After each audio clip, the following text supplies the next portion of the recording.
So I had someone come up to me years ago. Hey, man, I watch you every morning, man. Hey, what they start you about 80 a year? Coming next on Broadcast Bulletin, Josh Helmuth is the guest today. He is the morning anchor for KRDO's Good Morning Colorado. Today, Josh tells us how he didn't realize that he wanted to enter the industry until college. I know a lot of college students say, hey, that looks like fun. And that was me. Why he made the move from sports to news. 9 times out of 10, a news job is going to pay much better than a sports job. Some misconceptions viewers might have about the industry. Or how about some of the viewers who think just because you work for an ABC affiliate, you're hanging out with like George Stephanopoulos and Michael Strahan after the show? And so much more. This is Broadcast Bulletin.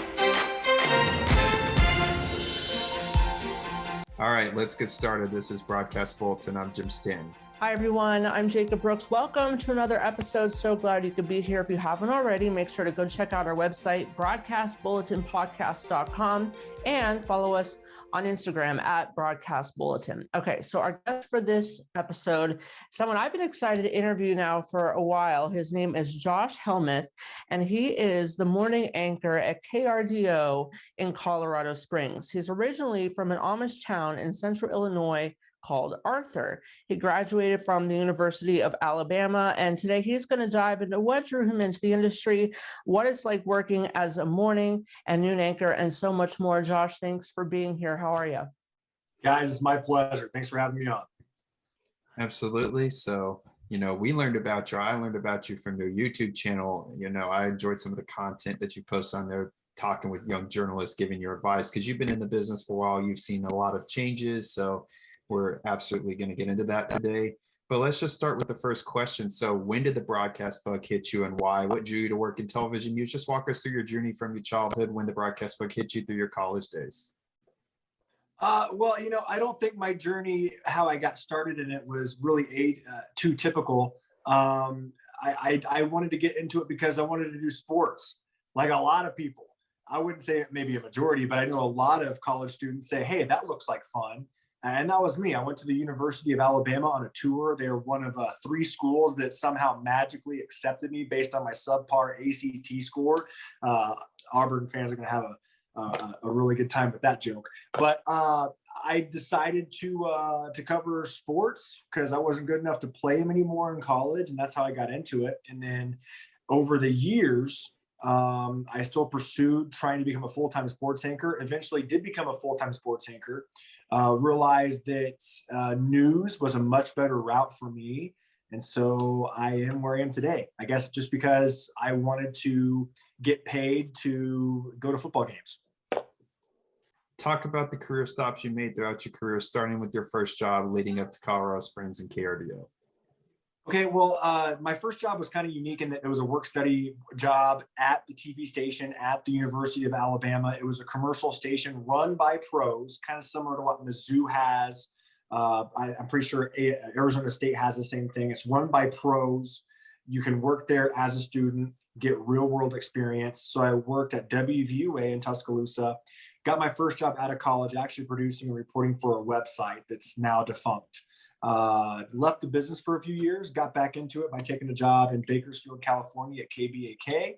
Was a morning reporter, was a dayside hard news reporter, telling some features here and there for KSHB in Kansas City, the NBC affiliate. Then I became a sports anchor full-time at KSDK, the NBC affiliate in St. Louis, before taking the morning position here as the morning anchor for Good Morning Colorado for KRDO in Colorado Springs. That's my resume. So what made you decide to get back into the industry? Well, I was kind of at a crossroads. I was a youth pastor of all things while I was living in California. I have a passion for kids. I was really involved with my church.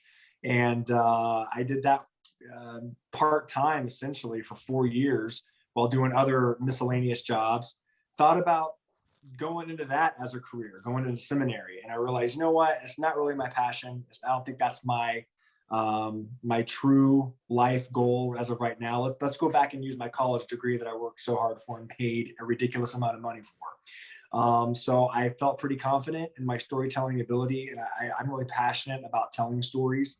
And so I applied. This is back in 2012. For about 6 months, I applied to stations all across the country. I think I applied to, this is a rough number, maybe 56 different stations. One said yes, an hour and a half up the road. I was living in Burbank, California, hour and a half away up in Bakersfield. And it was a great fit. And so it just took one news director to say yes, to get me back into it. Loved it. And I'm really happy I've made this a career. So you used in sports, what made you decide to shift into news? And then also, like, what are the big differences between news and sports? Sure. Well, and this is something that everyone tells you in the very beginning. I had a news director one time tell me, hey, I don't envy what you want to do because sports is hard and that, you're working nights and weekends. And when you're single, when you're younger, who cares if you work nights and weekends, right? But I tell you what, if you have a family, if you're married, it makes that a lot tougher if you want to put family first. And when I was working in St. Louis, I loved my job. I grew up a Cardinals fan. I was in the Cardinals clubhouse, every week. And, I was there when the Blues won the Stanley Cup. It was a dream job, but it wasn't a dream job because I never got to see my wife. And I promised her and everyone I care about that family always comes first. And if you don't put family first, if you don't put your happiness first, then what you do for a living doesn't matter. So, while I enjoyed my time at KSDK and I really did love my job, to me, it wasn't worth it because sure, I'm getting paid to talk about sports. It was a lot of fun. But that being said, shifting to news, I'm now Monday through Friday, baby.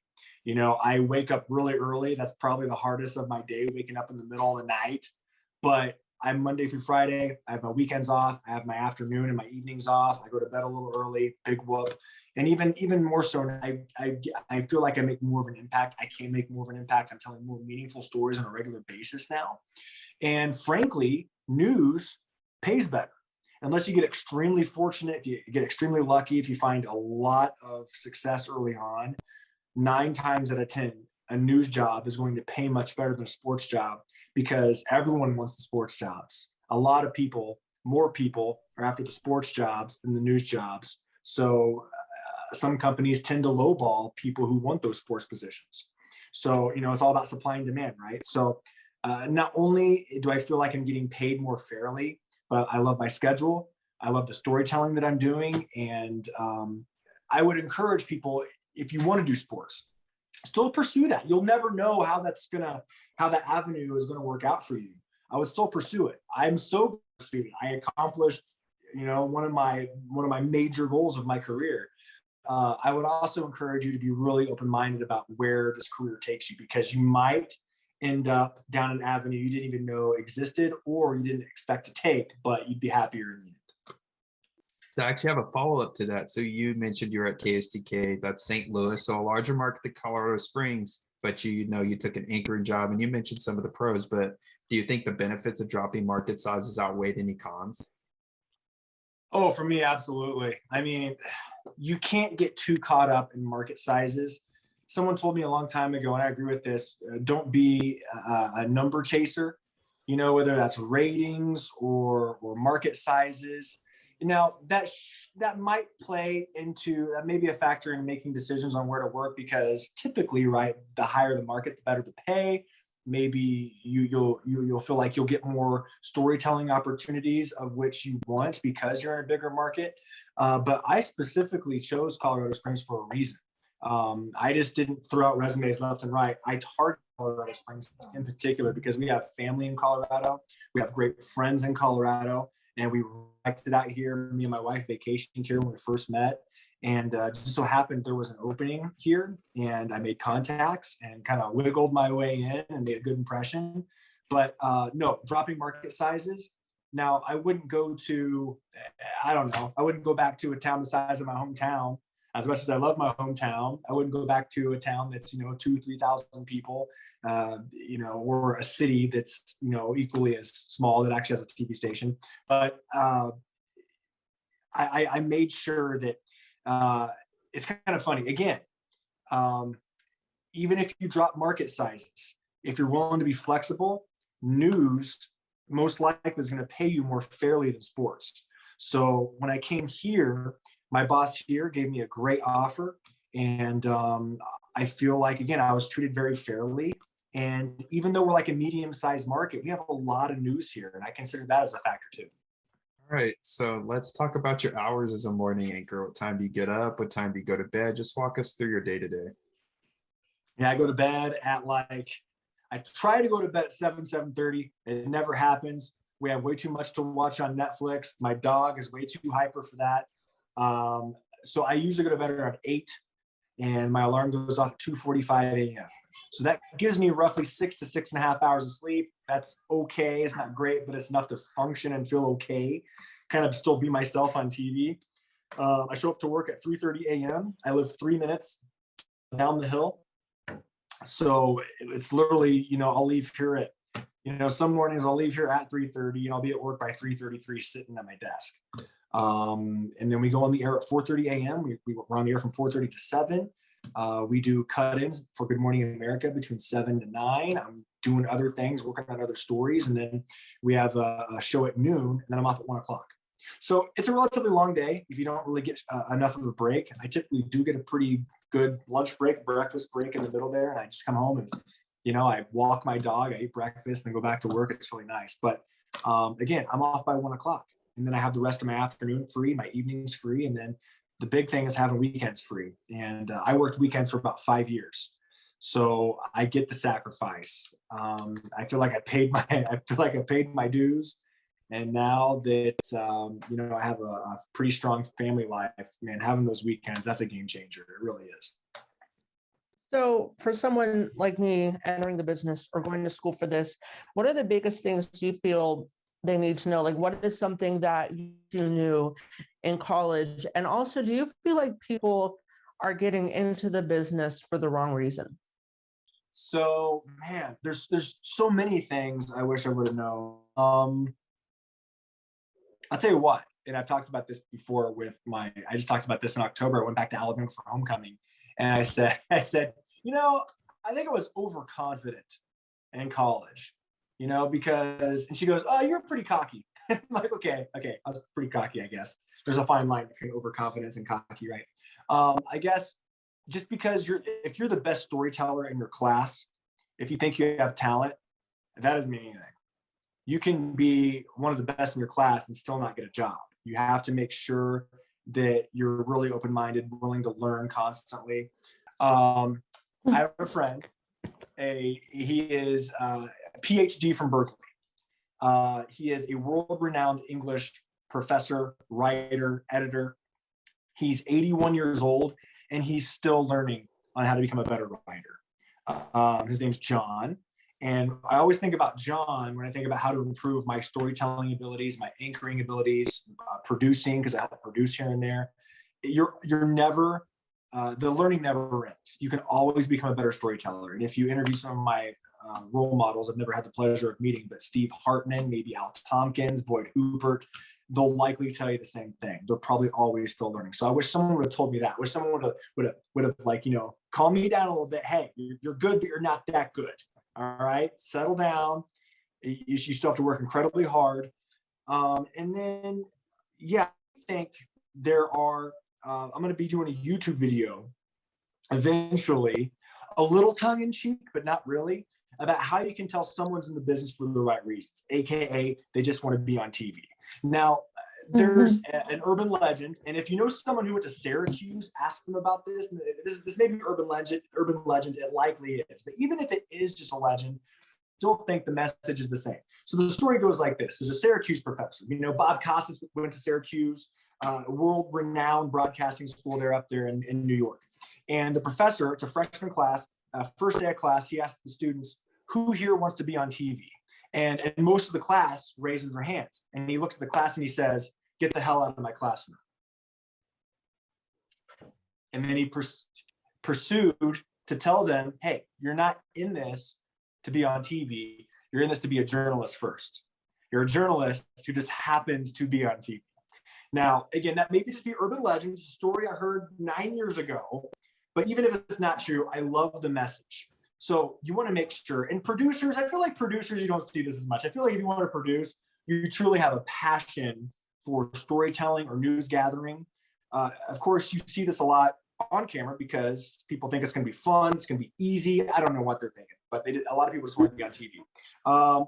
If your social media posts look like you're like a wannabe in the Sports Illustrated swimsuit issue, or you're like a millennial Ron Burgundy, you're probably not in it for the right reasons. All right. If you don't care about actual storytelling, if you're not willing to try to learn how to better your skills as a storyteller, maybe learn how to be an MMJ in the very beginning. If you're not watching Boyd Hooper, Mike Bush, if you're not watching others trying to become a better storyteller, you might be in the business for the wrong reasons. I feel like Jeff Foxworthy right now. You kids probably you don't even know who that is.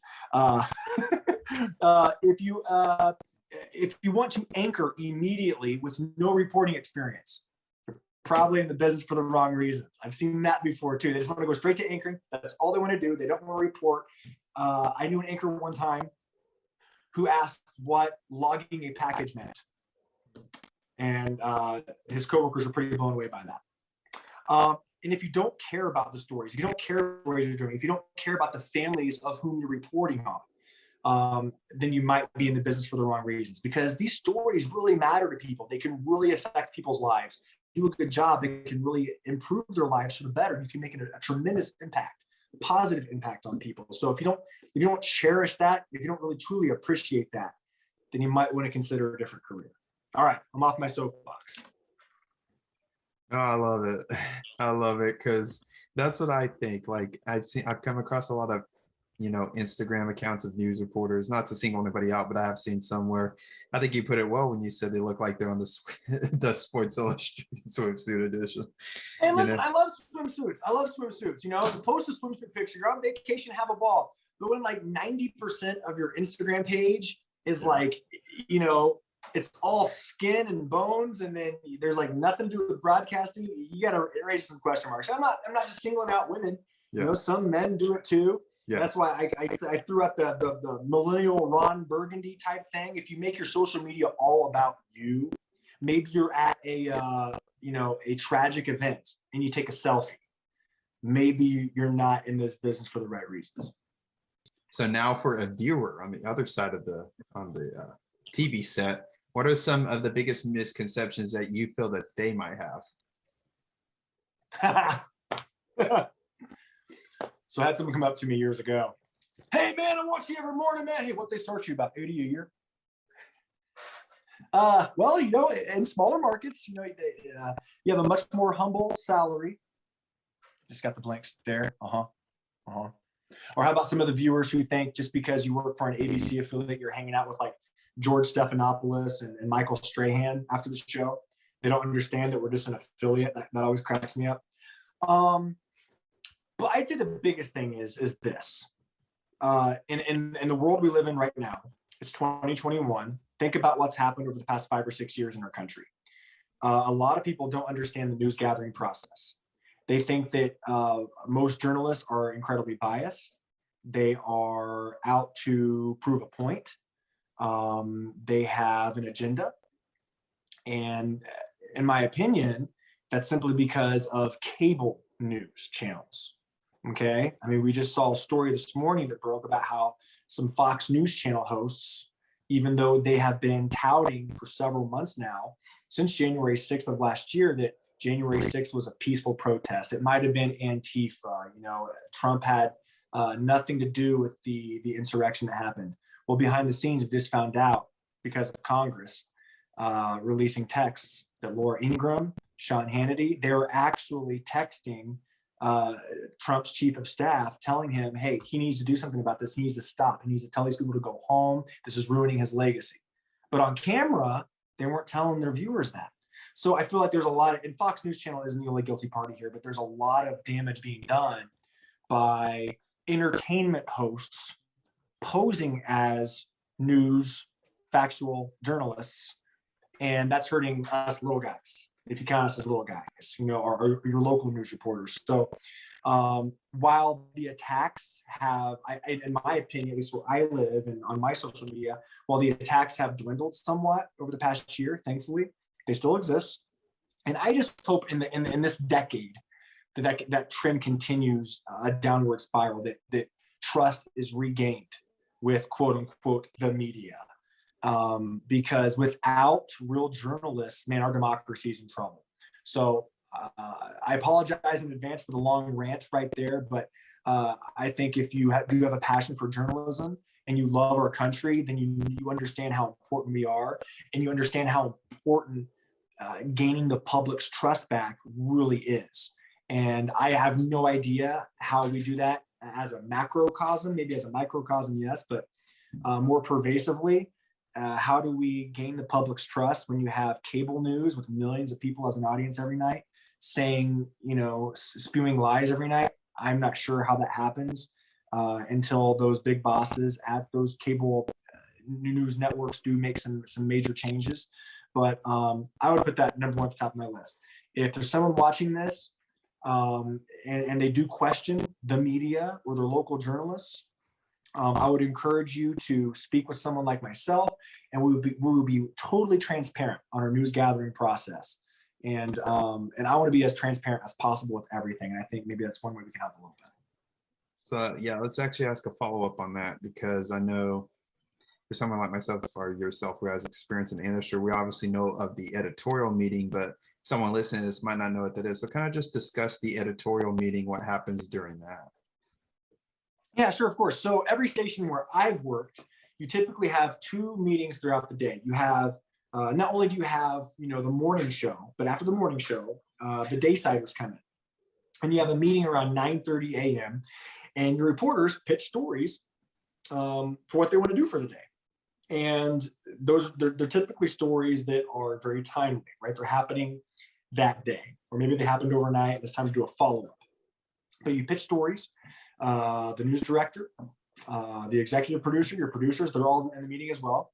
And they assign your stories for the day based on the stories you pitch. If they like it, they'll give you a green light or a red light, maybe tell you to go rework it a little bit, and then you go do your story. And then around maybe 2:30 in the afternoon, the nightsiders come in, typically a smaller crew, and they do the same thing for the 10 o'clock news, right? But when it comes to every station where I've worked, and this is standard journalism practices, if you're trying to confirm a fact, you need at least 2 sources.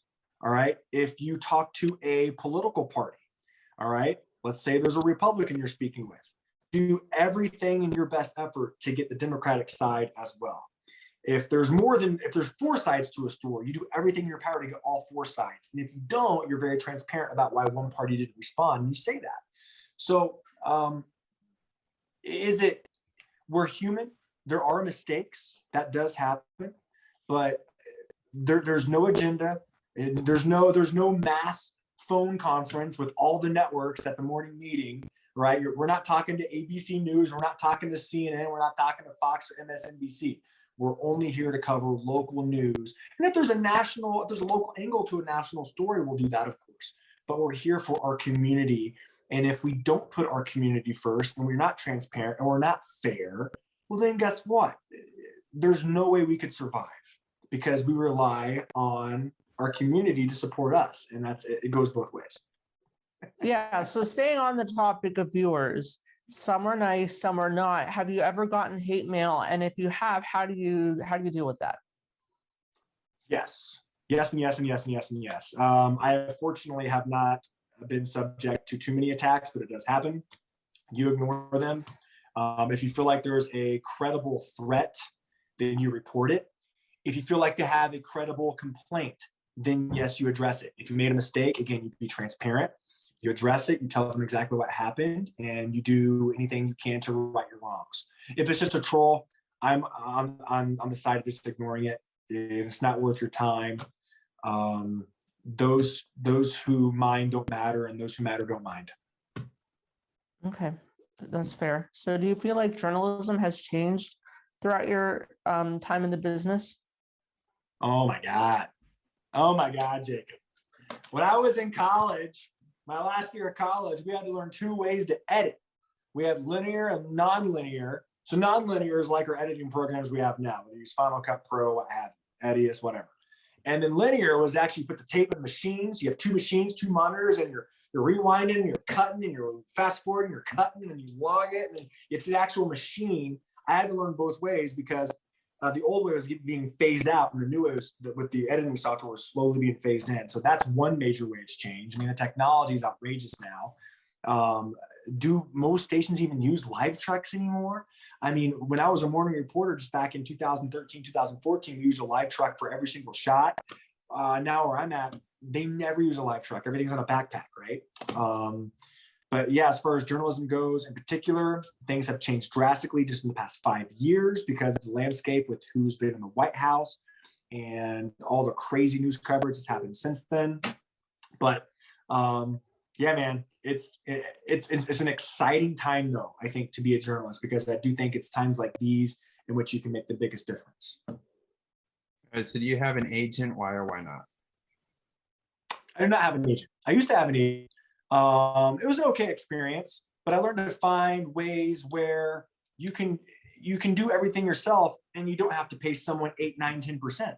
And when you don't make that much money, especially in the beginning of your career, oh my God, 8, 9, 10%, that's a lot of money. Think about it. If let's say you're fortunate enough, your first job, you're making 40 grand a year. So let's say 10%. You're going to pay someone $4,000 a year, $8,000 over your 2-year contract to do what? To maybe make your resume real, which they didn't. I made my own. To maybe help negotiate, to throw out your resume tape and get little nibbles and then negotiate for you. Guess what? I did all that on my own too. I have a YouTube video on how to do all that. I read a book. If you can read, you can do it. Trust me. I do think you can do all that on your own. You can network, you can pitch yourself, you can negotiate all on your own. You don't need to pay someone thousands and thousands of dollars. And then you can hire a lawyer and pay them a one-time fee to look at everything over for you. That being said, I do think there is a time, probably delivery right there. I do think there is a time when it's time to get representation. And that's when you're ready, if you're ready, to go to a network. Because at that point, you're at a stage in your career where every little piece of information in your contract is so important. You don't want to lose out on an opportunity if they feel more comfortable talking to an agent. And with local television news, it's more, hey, there's a news director, a GM, very simple.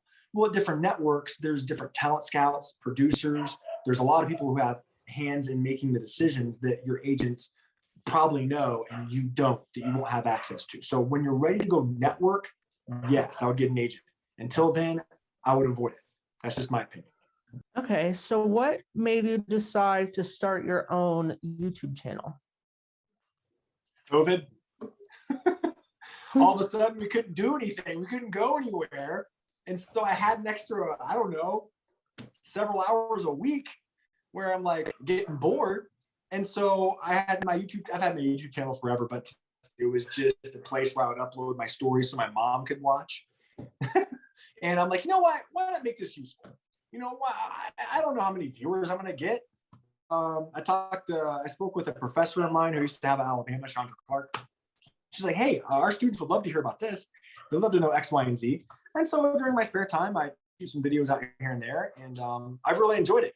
I wish I had more time to post. I wish I could do it every week now, because our lives are essentially back to normal. Not only am I slammed with work, but we also have social lives again. We're doing things, we're renovating, go vacations, you name it. But I will continually post intermittently whenever I can, because I do enjoy connecting with other people in the industry, whether they're younger, older, have more experience than me or less experience. I really appreciate the way, like you guys, I really appreciate having people reach out to me and just connecting with people and hearing how their journeys are going. And I love to help however I can, because when I first started out, I did not get a lot of advice. I got a little bit, but if there were some professionals, in California or Missouri or where have you, if they would have reached out to me when I was 21, 22 years old, I would have been over the moon about it. So I really do enjoy doing it, but it all started just because of COVID. All right. Well, your ownership company that you work for, NPG, is a smaller company, family owned. So what's it like working for them as opposed to maybe a larger chain? Well, I think there's pros and cons to both. And I'm not going to speak for companies that of which I've never worked. But I will say about NPG, I really appreciate what they do. I believe they still own 10 stations. We are their flagship station. We're their largest station here in Colorado Springs. We're market 80 something. But the owners, they come and visit us at least a couple times a year. The Bradleys, they are fantastic people. They're super nice, down to earth.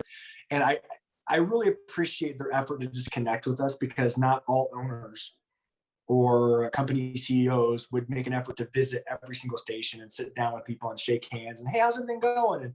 And talk about anything. Yeah, how are your kids? You know? And so I really appreciate that. And I do feel like, because it's a smaller company, if you do have an issue, it's addressed more quickly.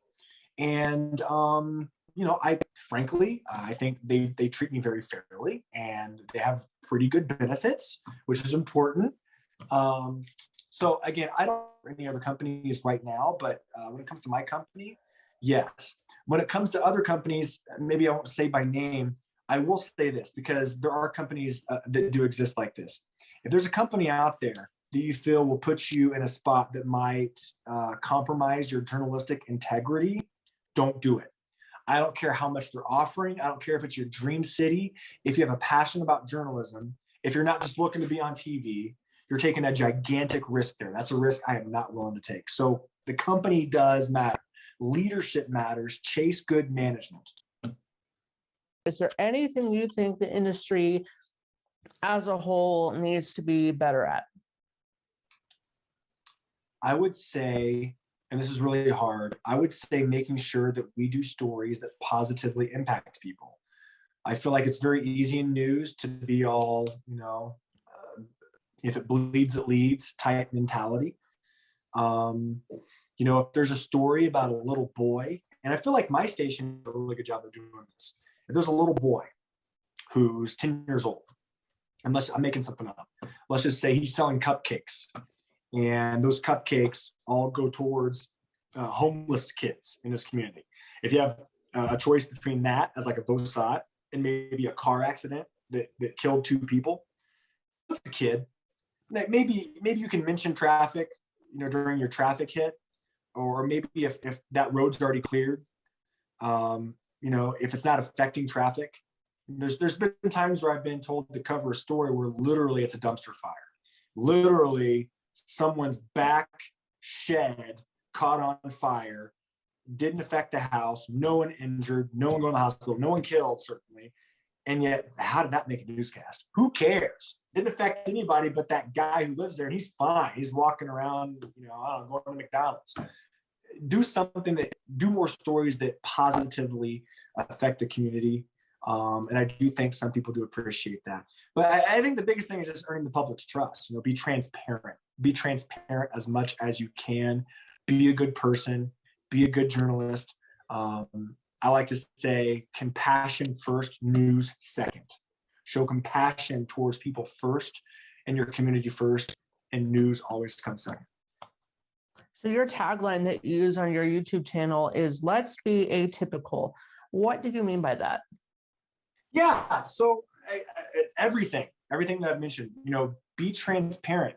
Don't be one of those people who just wants to be on TV. But most importantly, be a journalist where we help lift each other up. I feel like some people see this as a big competition. I've been in newsrooms before where some of my own coworkers, I feel like they're on a different team, like they're competing against me. And that's not how it should be. And again, when I was a younger journalist, I didn't feel like I was lifted up. So I want to lift others up. Let's be atypical. Let's not be the typical competitive, maniac. And you feel like you're very possessive and this is mine, it's not yours. Let's lift each other up. Let's help each other navigate this bizarre career, because it can be very bizarre. And let's lift each other up. Let's help each other become successful. What do you mean by it? Like, it can be bizarre. What do you mean by that? Well, how many do you know of where people just automatically know who you are and they walk up and say, hey, so what they start you out, but hey, you're how's that in your business? What other career do you have where people come up and they say, hey, will you do me a favor and tell Heather that she needs to change her hair? What? It's a weird career. It really is. I enjoy being on camera, but that's not even close to being the sole reason I'm in this business. So it's a little weird. Just acknowledge that it's a little weird. It's the only career that I'd wake up for at 2:45 in the morning and put on makeup for. So I had a couple of follow-ups. So let me go back to what you just said a second ago. Compassion first, news second. Do you feel, and you don't have to name names obviously, but do you feel that there's some in the industry that might lack that when they're being out of stories? Because I've seen some on maybe Instagram and they're putting pictures at a crime scene. They're like smiling. Do you feel people lack that maybe? Yeah, and that's how you lose trust. And listen, and not everybody does it purposely. People make mistakes, and I've made a mistake before. One that I remember that I regret, and thankfully it wasn't a detrimental mistake. It was, I think, a relatively minor mistake, but I still felt terrible about it. Put people first. For instance, one of the things I've ever had to do was when I worked in Kansas City. And I'm just throwing out one example. Let's just say a family just lost their daughter in a car crash, and it was a car crash that had like several teenagers in it that passed away. So it's a news story, right? And you have to go knock on their door to see if they're willing to talk about it. It sucks. If the family has a liaison, that happens now, and I highly encourage, if a tragedy does happen, that families have liaisons so the family doesn't have to deal with the media. But I will say this, it can be important to do. It's a tough scenario. You have to read the room very carefully, okay?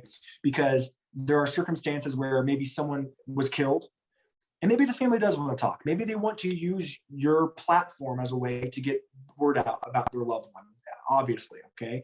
And we want to give them that opportunity. But if they're not ready, don't force it, all right? If you just get a bad feeling walking up to the door, maybe leave your business card and walk away, okay? That's okay.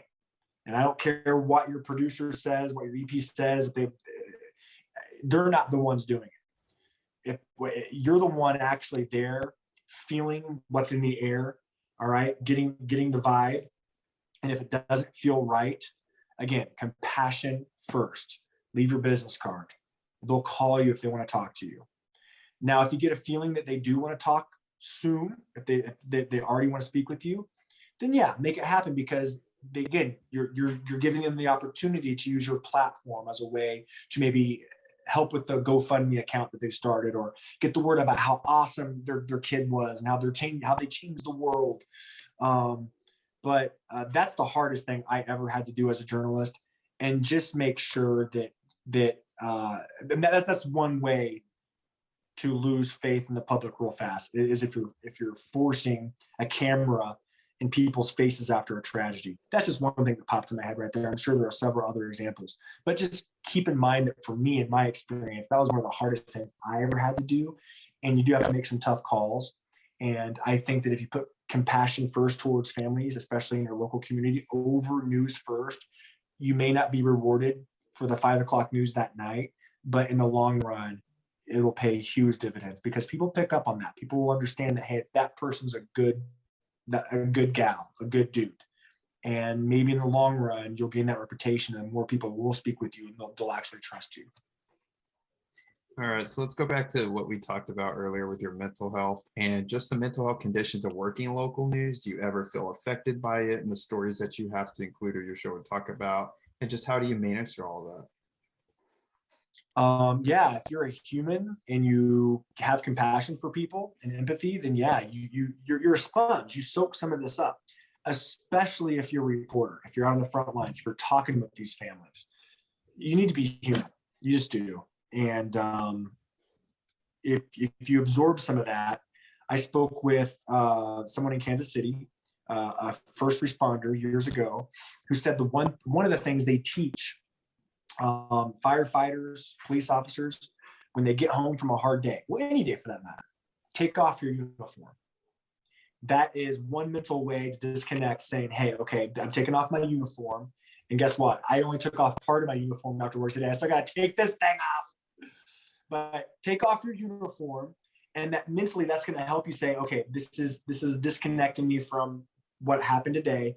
Now it's time to be with my family or myself. Maybe it's alone time for a run. Maybe you're just watching Netflix or zoning out. Maybe you're playing guitar or piano, but you need to take off your uniform.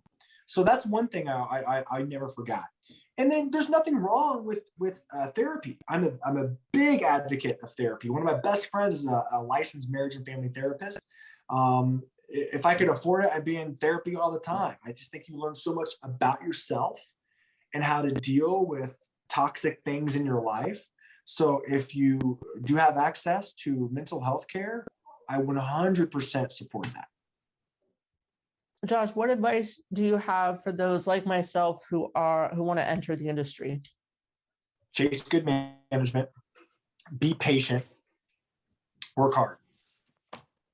Sounds simple, right? But yeah, if you work hard, not only will you feel better about yourself because you'll have a good work ethic, but be flexible as well. That's part of being work hard. Be very flexible. Be the person that people can count on. If you're in a pinch, oh my God, we need someone to finish producing this show. Jacob, can you come in?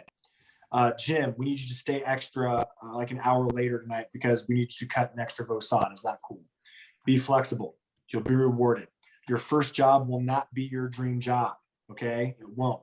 Your second job may not even be your dream job, but be patient, work hard, it'll pay off. I want to ask you about chasing good management. So how do you know? I mean, how do you know before you step foot into that station? It's hard, but hey, guess what? Network, reach out to people at that station, whether you know them or not, ask them for an informational interview. Hey, we don't know each other. It helps if you have a shared contact, but hey, I'm really interested in maybe taking a job in this market someday. Do you have 20 minutes of your time? I'd love to connect with you. And can you just share what it's been like for you working in this city, working for this station, working for this company? I'd love to hear your thoughts. You'd be surprised how many people want to help. You'll have some curmudgeons out there who won't get back to you or they'll say no. But honestly, probably 60, 70% of people really want to help. And they'll give you 15, 20 minutes of your time, real. And if you do enough of that, you're going to get a really good idea. And you may have to read between the lines a little bit, but listen very carefully to what people are saying about that GM, about that news, or about that company. Google search. You'd be surprised you can find based on a basic Google search about certain companies, right?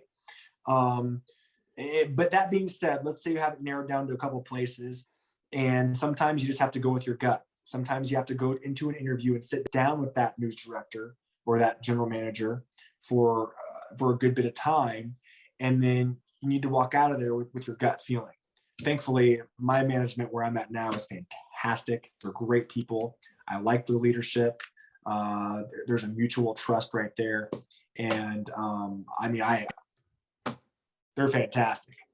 So if you're fortunate enough to say that, you're in a good spot.